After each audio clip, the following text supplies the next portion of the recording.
I mean, I guess if you were watching the stream, you saw when we played tokenized Spider-Man how long it was. And so a lot of y'all saw that it was 12 hours. They were like, wait a minute, you mean to tell me you got through the full playthrough just 12 hours was a speed run? Like, no, believe it or not, it was not a speed run. I was playing on the hardest difficulty. I was playing on spectacular. Well, you unlock another difficulty if you beat it, called Ultimate, but we played through spectacular. And what happens is what happened was I actually tried to extend it, believe it or not. I probably could have beat it in half that time. I extended it because I did all the combat and the what do you call them? The like little bases stuff, and going to clear those bases, and I did the combat missions. The only thing I didn't do was the scavenger hunt stupid stuff and the mixtape stuff where you go and collect the sounds. I was not about to do that. It's not why I play the game.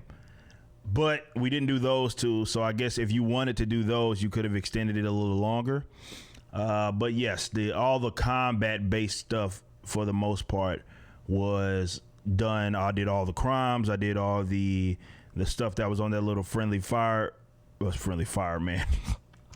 friendly neighborhood, friendly Spider-Man, or the neighborhood Spider-Man app or whatever.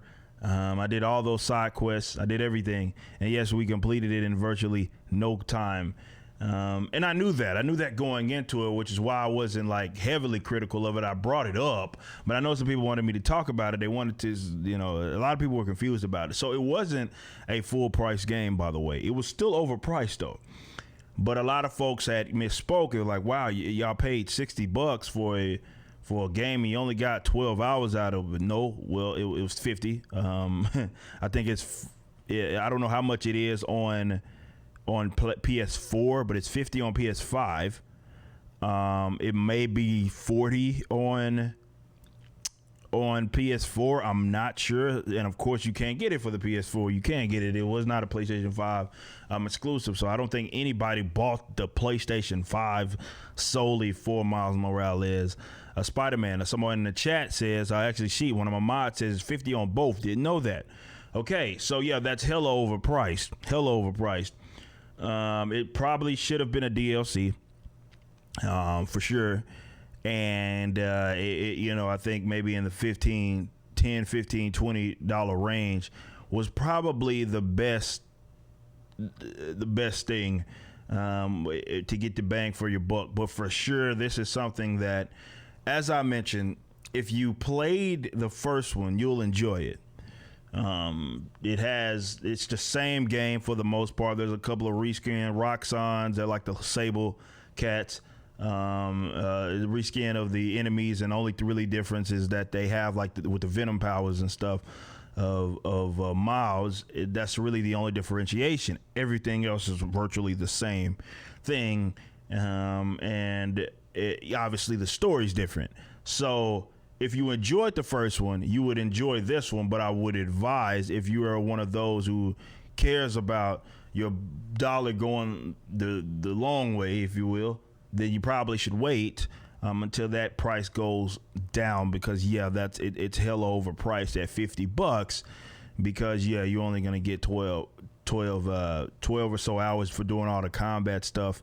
And if you probably play on like journalist mode, which is what everybody else played on, what do they call it? Friendly neighborhood mode or whatever it is, then you'll probably get through it in half the time that I did. But yeah, it was bizarre that they sold it for that much, but I understand that was going to be the case. The odd thing, though, about this, and this is me coming from a more objective perspective, the game it's much like the first one. So I will say that it's much like the first Spider-Man. So like I enjoyed it. I got a kick out of kicking people's ass with Spider-Man. That was cool, right? But to see the criticism of this game versus a game like Avengers, and I'm not saying this is a shield for Avengers, it's just kind of bizarre to see that some of the main criticisms that Avengers had, incomplete game, all of that sort of stuff, rehashing of enemies, fighting the same enemies over and over, you Spider-Man has that same problem, and virtually nobody that reviewed the game docked it for it, and nobody that reviewed the game actually docked it at all. And I knew that, right? You had this tokenized character, which is everybody's favorite character, and it had that kind of social element to it. All the actual journalists that are for the bigger brands or the bigger magazines and the bigger platforms were never going to criticize this game and negatively, because they would have been afraid to be called racist or some other dumb shit like that. So yeah, that was never going to happen. They were never going to criticize that in any way. It was always going to be a positive review, no matter if it sucked. But to see folks have that criticism of Avengers, which I'm not even saying the Avengers criticism is wrongful, right?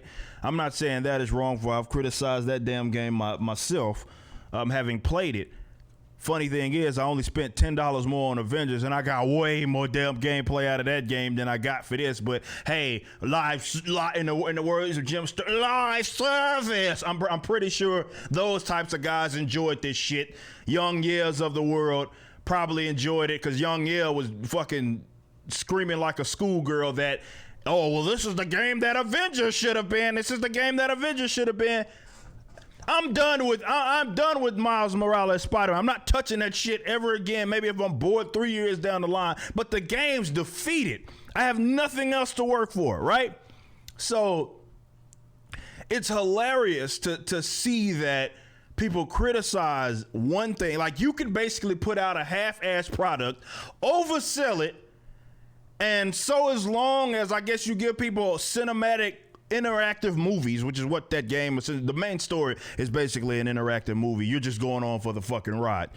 Now the side quests and like the other things is fine, but everything else is an interactive movie. That was one of it seems like, I guess maybe because it's shorter, it seems like even more so than the first game, because obviously this is shorter. This is more of a 1.5 than a Spider-Man 2, and obviously I think they're working on that. But again, just to hear people, this is why I don't take a lot of reviewers serious when it comes to games, because basically what they're essentially saying, if you criticize one and did not criticize the other, you're essentially saying you can put out a game that's only has virtually, I mean, I made it 12 hours. Main gameplay and side quests, you probably can get through it to 6 to 8. You could put out a 6 to 8 hour game that can be fucking completed on the hardest difficulty, and then sell the bitch for $50, right? And that's perfectly fine, right? That's perfectly fine. They'll consider it a complete game. It's great. It's awesome. It's the best thing since sliced bread. And God forbid Avengers puts out a game that has a campaign on top of having the other stuff, which is the main portion of the game, the Avengers Initiative and all of that stuff, multiplayer and all of that. Get way more gameplay out of it. But God forbid they had a optional microtransaction, and clutch pearls. Oh, the greedy companies. Oh, the fuck, man. But it's not greedy at all. It's not greedy at all to sit here and sell something that you get 8 hours of gameplay on if you fly through it on journalist mode. And they can sell that for $50 and there's no claim to greed. That's why I don't take reviewers serious at all, right? I don't take them fucking serious at all when it comes to video games. I don't.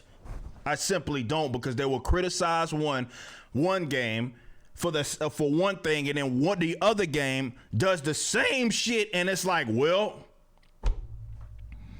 it is what it is. The only thing about that I will say about it is that because I guess it's a shorter game, it's not a lot going on in single player. It was polished, right? I saw one glitch out of the entire time that I played that game. I saw virtually one glitch. That was it. That was it. As I saw one glitch where you played Avengers, you know that shit was it had glitch. It was Glitch City, Texas. on that damn thing, and there's a lot of broken mechanics on there that will absolutely break the game. Now, again, I don't know if that's because again, I didn't get any of those problems in the actual campaign, right? I never got those problems out of the campaign, but you know, when you play the Avengers Initiative, there's no way that you're gonna have a session where something weird doesn't go on, an enemy ends up on the other side of the door, or something like that. So this is what my point is, that the game itself, or both games, I mean, they're very similar in terms of the combat system, like very, very similar.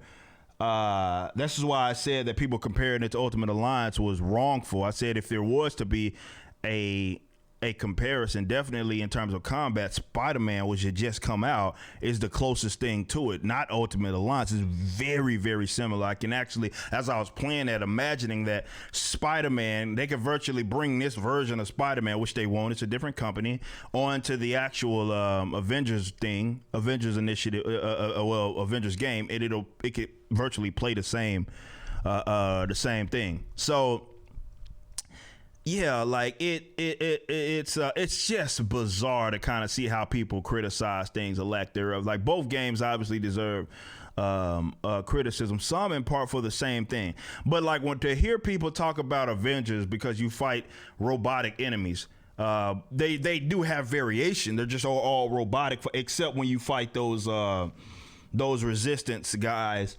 But aside from those, and AIM, obviously, the actual AIM people that are in the suits, other than that, it's robotic enemies. But I would actually probably argue that there's more variation seemingly in the enemies in Avengers than there is on Miles Morales Spider-Man, because there was 3 different types of enemies that you fought for the most part.